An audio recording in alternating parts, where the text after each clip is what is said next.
Bonjour et bienvenue dans votre revue de presse de ce mercredi 29 mai 2019. Le lancement des travaux du dialogue national est largement commenté par les quotidiens reçus ce mercredi au groupe Média du Sud.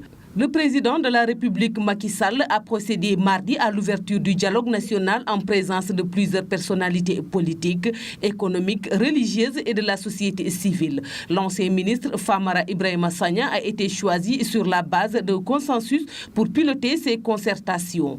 Libération annonce le lancement en grande pompe du dialogue national et affiche à la une « Ensemble pour le Sénégal ». C'est le Sénégal en miniature. Dans 15 jours, le comité de pilotage du dialogue lancé ce mardi débute ses travaux, écrit le journal, non sans souligner que le chef de l'État veut un dialogue franc, libre et transparent, respectant le parallélisme des formes et l'équilibre. Lancement des concertations nationales, Macky Sall renoue le fil du dialogue. Titre LAS, dialogue national, démarrage sur les chapeaux de roue. Selon le Témoin qui note que malgré le boycott du PDS et ses alliés, d'importantes franges de la nation ont répondu à l'appel du président de la République. Sud Quotidien relève que dans une salle des banquets remplis de représentants de toutes les composantes de la société sénégalaise acquise à la cause du dialogue national, le président de la République a invité l'ensemble des acteurs à un dialogue ouvert, pluriel, libre et constructif. Le chef de l'État n'a pas manqué de fixer les orientations majeures du dialogue, de donner un délai de 15 jours aux différentes organisations pour choisir le représentant dans le comité préparatoire du dialogue, tout en fixant le nombre de représentants par entité.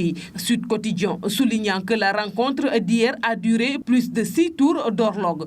Ouverture du dialogue politique, la messe des possibles, titre Enquête qui écrit Macky Sall se montre ouvert à une grâce pour Khalifa Sall et reste aphone sur Karim Wade. Chaque parti aura 5 représentants dans le comité préparatoire, sauf les chefs coutumiers et les religieux qui en auront 3. La société civile et les partis politiques seront cooptés dans le cause Petrogaz. Selon Vox Populi, Macky Sall donne des gages à l'ouverture du dialogue. Je veux la confiance, je ne toucherai rien de ce qui sortira de ce dialogue comme consensus. J'attendrai des conclusions, mais qui ne vont pas déstabiliser le Sénégal, a déclaré le chef de l'État. Le Soleil souligne que Macky Sall veut un consensus fort au sortir de ces concertations. Selon la Tribune, Khalifa Sall ouvre le dialogue de Macky Sall, allusion aux demandes de libération de l'ancien maire de Dakar formulées par des membres de l'opposition. De Soham El Wardini à Aïda Mbodj en passant par Oumar Sarr ou encore Mamadou Diop Decroix, plusieurs appels du pied en faveur de Khalifa Sall ou de Karim Wade ont été lancés hier